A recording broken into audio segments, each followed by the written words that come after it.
정치권 뒷얘기를 현장 기자들에게 들어보는 뉴스더. 오늘은 정치부 이태희 기자 나왔습니다. 검찰 개혁을 둘러싼 당정 간의 엇박자 기류가 심상치가 않은데 왜 이런 잡음이 나오는 겁니까? 열흘 전 만찬회동에서 대통령과 민주당 지도부는 검찰청을 정부조직법에서 삭제하는 개정안을 다음 달 25일 본회의에서 처리하자는 데 합의했습니다. 검찰청 폐지라는 큰 틀의 개혁은 추석 전에 하고 구체적인 부수 법안들은 시간을 갖고 논의하자는 취지였습니다. 여권 내 이견이 계속 노출되자 우상호 정무수석이 내놓았던 일종의 중재안이었죠. 그런데 논의가 강론으로 들어가면서 다시 파열음이 불거지고 있는 겁니다.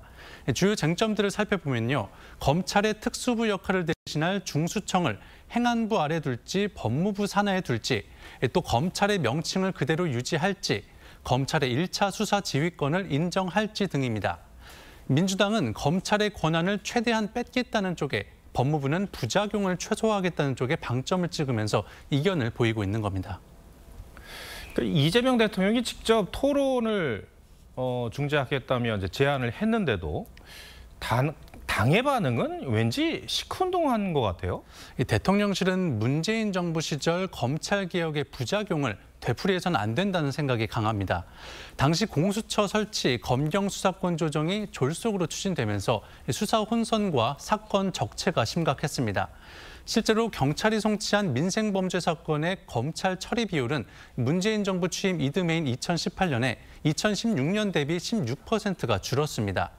반면 민주당 강경파 의원들은 실패의 원인이 검찰의 수사권을 일부 남겨두는 뜨뜻미지근한 방식으로 이뤄졌기 때문이라고 보고 있습니다. 원인에 대한 분석이 다르니 그 해법을 놓고도 이견을 보이고 있는 겁니다. 예. 그런데 지금은 정권이 막 시작한 때라서 대통령의 힘이 막강한 시기인데 대통령이 언급을 했는데도 뭔가 일사불란하게 정리가 안 되는 것 같아요. 이 역대 정부에서 여당 의원들에게 대통령의 의중은 일종의 가이드라인처럼 작동했던 게 사실입니다.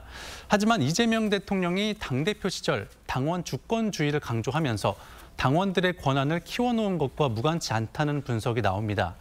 지난 전당대회 때도 정치권에선 이 대통령의 의중이 박찬대 후보에게 있다는 관측이 많았는데 실제로는 정청래 대표가 승리를 했죠. 특히 차기 전당대회에서 재선을 노리는 이 정청래 대표의 정치적 상황 역시 국민 전체보다는 당심을 먼저 의식할 수밖에 만드는 요인이 될 수 있습니다. 실제로 정청래 대표는 어제 자신 SNS에 검찰 개혁 시기를 놓치면 실망한 지지자들이 빠져나간다고 썼습니다. 그러다 보니 이재명 대통령이 강조하는 실용과 통합과는 충돌하는 지점이 생길 수밖에 없고 검찰 개혁을 둘러싼 최근 파열음 역시 그 일환이라는 해석이 많습니다. 국민의힘 상황도 짚어보겠습니다. 역시 이제 강경한 입장으로 당 대표에 선출된 장동혁 대표. 그런데 요즘 좀 뭐랄까요?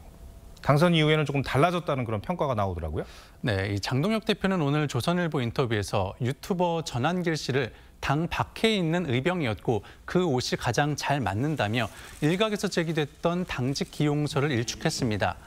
비상계엄 문제도 잘못된 과거 행동과는 절연해야 한다며 선을 그었습니다.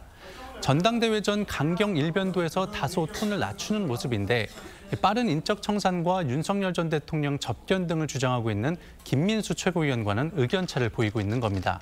강성 지지층의 표심을 얻어서 당대표가 됐지만 결국 내년 지방선거에서 이기지 못하면 당대표로서의 입지 역시 좁아질 수밖에 없다는 판단이 작용한 걸로 보입니다.